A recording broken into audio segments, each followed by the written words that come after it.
Bill प्रदेश राज्य की मांग पिछले कई सालों से हो रही है। मध्य प्रदेश, अपना राजस्थान, गुजरात और महाराष्ट्र है। हम सबके हाथ में प्रदेश का वर्तमान है और भविष्य है। मैं पश्चिम मध्य प्रदेश से चुनकर आया हूं, रतलाम जिले के सैलान से।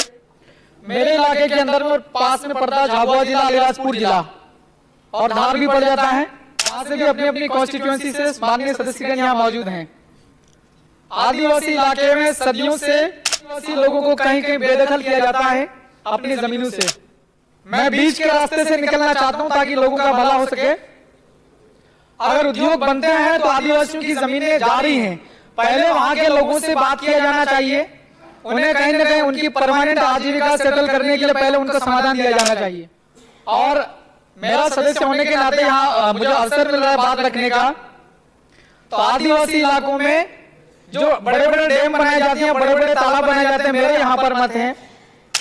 छोटे डैम बनने चाहिए ताकि लोगों की जो जमीनें हैं वो ज्यादा ना जाए और छोटे छोटे तालाब बनाए जाए तो उनको गहरा किया जाना चाहिए। और अगर आदिवासियों की जमीनों पर ध्यान न दिया जाए और लगातार विकास की दौड़ में भागा जाए, आदिवासियों की आवाज को सुना ना जाए, तो जो अनपढ़ और अकुशल आदिवासी हैं वो अपनी जमीनें चली जाएगी डैम में। जो भी कंस्ट्रक्शन बनता, चाहे 8 लेन रोड बने, चाहे कुछ भी निर्माण कार्य बने, तो ये अनपढ़ और अकुशल आदिवासी जो लोग होते हैं ये नगरों और महानगरों की ओर जाएंगे और भटकेंगे। इन्हें काम मिलेगा नहीं, अकुशल लोगों को काम नहीं मिलता, चाहे छोटे शहर जाओ, बड़े शहर जाओ। आदिवासी इलाकों में एक समस्या है, मैं आपका ध्यान माननीय अध्यक्ष जी महोदय आपके माध्यम से अवगत कराना चाहता हूँ।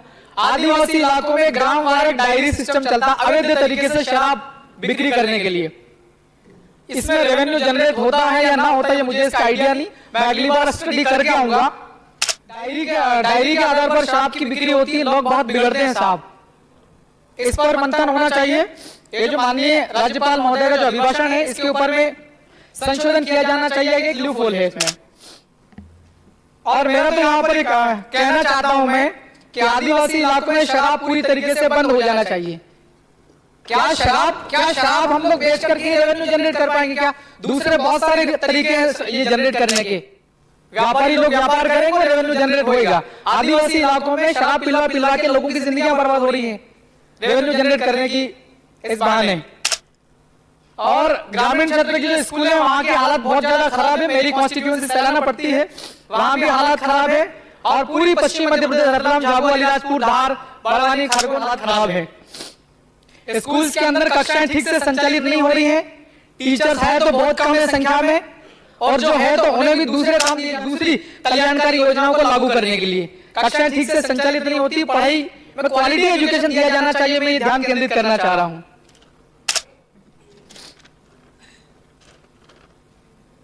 और माननीय अध्यक्ष जी आपके माध्यम से मैं सरकार तक अपनी बात कहना चाहता हूं। अलग अलग बहुत सारे विभाग हैं, अलग अलग मंत्रालय, बहुत विभागों में हजारों वैकेंसीज, जो विभागों में पद जो है वो खाली पड़े हुए हैं, इन्हें भरा जाए।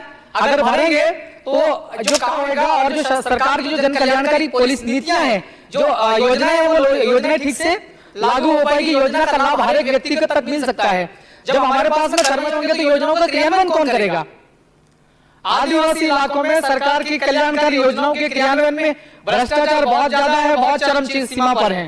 पंचायतों में दोनों ही सरकार, जब डबल इंजन की सरकार हम लोग कहते हैं यहाँ पर हम सब, तो पंचायतों में विकास कार्य करने का सबसे जो ज्यादा जिम्मेदारी होती है सरपंच, सचिव और रोजगार सहायक इंजीनियर की होती है। समाप्त करें।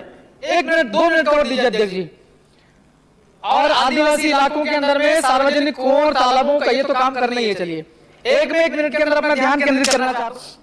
आज से लगभग 22 साल पहले श्रद्धेय अटल बिहारी वाजपेयी साहब भारत के प्रधानमंत्री थे। इस देश में 2 इलाके ऐसे थे जहां पर आदिवासी लोग बहुत ज्यादा परेशान थे, उनकी समस्याओं का समाधान नहीं हो रहा था। 2000 में ही मेरे ख्याल से झारखंड और छत्तीसगढ़ 2 अलग राज्य बने थे। तो मैं यहाँ ध्यान आकर्षित करना चाहता हूँ, अभिभाषण में इस बात का जिक्र न हुआ हो, लेकिन मैं कानून का, हमारे इलाके जो आंदोलनकारी लोग उन्हें भी हम लोग शिक्षा देंगे। हमें कानून का पालन करना हो, भारत के संविधान को मानना है। बिल प्रदेश राज्य की मांग पिछले कई सालों से हो रही है। मध्य प्रदेश, अपना राजस्थान और महाराष्ट्र, 4 राज्यों का जो भील आदिवासी बहुल वाला इलाका है, हालात बहुत ज्यादा खराब है आर्थिक तौर पर। तो एक अलग राज्य की मांग पूरे 4 राज्यों के लोग कर रहे हैं, मैं अकेला नहीं कर रहा हूँ। थोड़ा चर्चा और मंथन होना चाहिए। 230 माननीय सदस्यों से मेरा अनुरोध है, अपने दिमाग में इसके ऊपर चर्चा होना चाहिए। अलग राज्य बनने से कोई नुकसान नहीं है भारत के राष्ट्र को। 2000 में झारखंड बना तो उसको कोई नुकसान नहीं हुआ। छत्तीसगढ़ बना, अभी हालात बहुत अच्छे हैं, वहां पर विकास हुआ है। अगर अलग से भिल प्रदेश राज्य बनता है तो भारत की राष्ट्रीयता को, एकता को कोई नुकसान नहीं है, एक अलग राज्य बनना चाहिए। बात रखने के लिए मौका दिया और सुना, बहुत बहुत शुक्रिया।